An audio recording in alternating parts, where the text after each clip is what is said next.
Татјана Стојановска на лице место со нашата Марија Коцева од О2 иницијатива.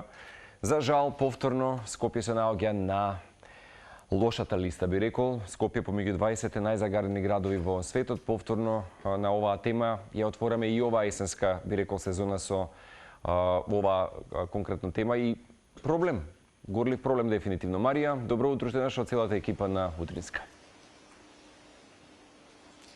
Добро утро и до тебе и до целата екипа на Телма телевизија. За жал овој проблем е проблем со кој се соочуваме секоја година. Најмногу, најизразен и најистакнат е во текот на есенските и зимските денови, кога температурите паѓаат.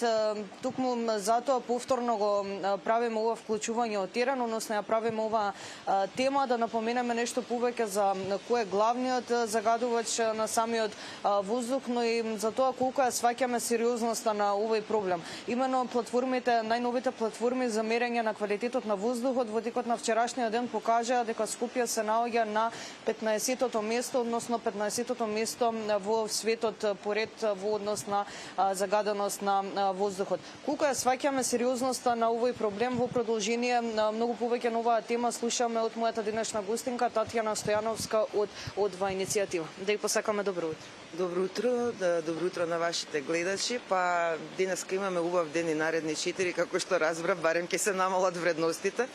Ќе започнам со првиот и основен проблем. Дали знаете дека системот за мерење на квалитетот на воздух има 32 инструменти кои што не функционираат во моментот. Значи имаме ситуации каде што немаме точна информација за квалитетот на воздух. Некои повеќе од година дена. Сметаме дека тоа е апсолутно недопустиво. Владава веќе е година и пол на позиција. Мора да се разреши тој проблем со вакво исклучување на инструментите, односно нефункционирање на комплетниот систем за ажурирање, односно контрола на квалитетот на воздухот.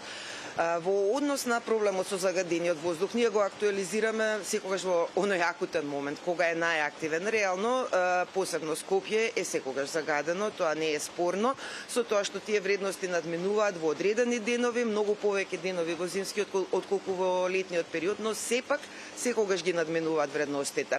Во тој смисол О2 иницијатива долги години работи на темата, искрено години и години се врти истиот разговор и не ми е јасна инертноста воопшто во решавањето на сите од страна на сите државни институции. Ќе започнам пред се со тоа дека ние минатата година сметаме, прво морам да кажам, минатата година имаше владата донесено стратегија за краткорочни, среднорочни и долгорочни мерки во борбата, односно решавањето на проблемот со загадениот воздух.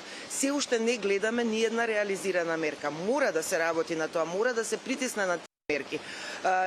Минатата година им побаравме на владата да се овозможи забрана за увоз на возила со стандарди под Евро 5, каде што наидовме на разбирање и ни се кажа дека тоа ќе се направи почетокот на годинава, но еве се уште немаме таква одлука. Сакам да кажам, не е само еден загадувач, да не бараме само еден загадувач. Сите анализи укажале дека имаме многу загадувачи и мора да се работи истовремено на сите. Еве почнавме од возилата со такво барање. Воедно во рамките на Министерството за економија се изготвува правилник за еконалетници, кој што би требало да го регулира циркулирањето на возилата во зависност од тоа во која екокатегорија припаѓаат во периодот кога имаме поголема или помала загаденост. Тоа значи дека и тука треба да се работи во однос на загадувањето од сообраќајот, но тука ви е загадувањето од индустријските објекти. Апсолутно не гледаме никаков притисок на било кое ниво да се овозможи да тие ги намалат на минимум своите загадувачки активности, односно напротив дури се прави некаква заштита на истите, што е недозволиво во случај кога вие имате ваков квалитет на воздухот. Во однос на домашните, често се посочува дека домаќинствата се греат на погрешен начин. Ви имате и краткорочни, среднорочни и долгорочни мерки. Додека говориме за менување на начинот на грејењето, може да се превземат краткорочни мерки. Например, ние понудивме еден пилот проект дали ќе на локално ниво, дали општина Карпош, дали градот Скопје, каде што десетина загадувачи, да ги кажам, би се ставиле во оџаците соодветни филтри и со акредитирана лабораторија ќе се види каков ефект би имале на филтрите на намалувањето на аерозагадувањето, односно на испусните гасови од тие оџаци. Тоа е релативно ефтин проект, може брзо да се реализира и една краткорочна мерка која што ќе ни даде даде насоки каде да се движиме.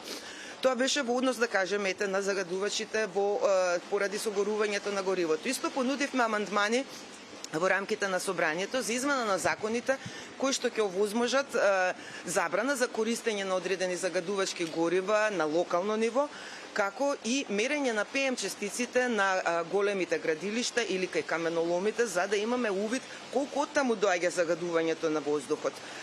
Воедно, мислам дека ги спомнав, не знам сите аспекти има, значи мораме да ги земеме и целосно да ги решаваме аспектите на загадување на воздух. Немате еден загадувач, имате повеќе извори кои што дали со 20, со 30% учествуваат, но сите истовремено треба да се решават. Иако се донесе, како што велам, таква стратегија, ние мерки се уште не гледаме. Владата мора многу поозбилно да се запати со овој момент и да се работи на темата и наменување на законските регулативи и на превземање на мерките што побрзо во однос на тие законски регулативи и да се надеваме дека ќе дојдеме до некакви и ефекти и сознание како понатаму. Бидејќи долгорочните мерки мора да зависат пред се од краткорочните, а тие се уште не се започнати. Би сакала исто да напоменам, еве сега има нов градоначалник на Скопје, од иницијатива понуди некои мерки, затоа и баравме законски измени, односно амандмани до собранието, 7-8 мерки каде што мислиме дека на локално ниво би се покажале некои напредоци во однос на намалувањето на загадувањето во град Скопје. Во тој смисол имаше една мерка за 24 часовен мониторинг, нели палењата можете само на тој начин да ги следите. Сметаме дека не да е крајно време, времето е одминато, се што е зборувано и наведено и декларирано дека ќе се направи, мора да почне да се прави. Не можеме да сметаме само на вакви временски услови кои што еве овие денови ќе ни го стишаат загадувањето, но тоа сепак тука е, постои, го дишеме и се враќа секој момент кој ќе дојде до таа температурна инверзија каде што ќе се спушти на самиот град. Самиот крај напоменавте дека има многу загадувачи, не може да се напомена само еден, но можеме ли да напоменеме еден кој е главен загадувач? Има ли некои анализи и истражувања? Истражувањата ние неколку пати сме ги спомнале. Не можете да кажете главен, значи истражувањата укажуваат дека најголем процент следува од начинот на грејење на домаќинствата. Не можам да се сложам со тоа, затоа што ако е нешто 23%, нешто 22%, нешто 18%, тоа не значи дека е тој еден загадувач. Што ако ги тргнеме другите? Дали тогаш ќе има загадување или ќе биде драстично намалено? Значи јас не стојам на тоа и сметам дека еве баш затоа е пилот проектот. Ако истражувањата укажуваат дека е од начинот на грејење на домаќинствата, еве ви пилот проект. Поставете филтри, видете дали има разлика, дали од таму потекнува и колку ќе се намали загадувањето. Само со истражувања, декларирања ништо не правиме. Мораме со конкретни мерки, а токму тие не се преземат и тоа е најбитно да се реши. Индустријските загадувачи сите ги посочуваат, например, нели државата обвинува главно загадување доаѓа од домаќинствата, домаќинствата велат не индустријските загадувачи, се тоа може да се со известни мерки да се установи, да, еве, ова го направивме, сега е волку загадувањето или толку загадувањето. Затоа ви велам главен загадувач. Кажеме 28%. Што значи тоа 28% ако другиот е 26%? Сите загадуваме, утврдени се основите на загадувањето. Треба да работиме да ги намалиме. Па со време ќе дојде каде се тие битни, каде не се битни и да се реши проблемот еднаш за секогаш. Ние веќе со години, 20 на години се бориме со истава тема без никакви мерки, само со говорење.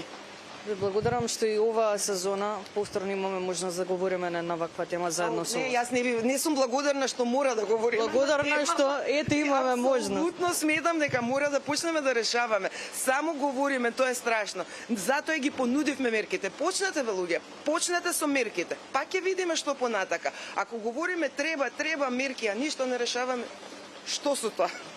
Благодарам на вам, на вашето време. Благодарам уште еднаш. Со овие информации го заокружуваме ова линковско вклучување. Се гледаме повторно некаде околу 9 часот и 40 до 50 минути, односно пред самиот крај на нашата утринска програма.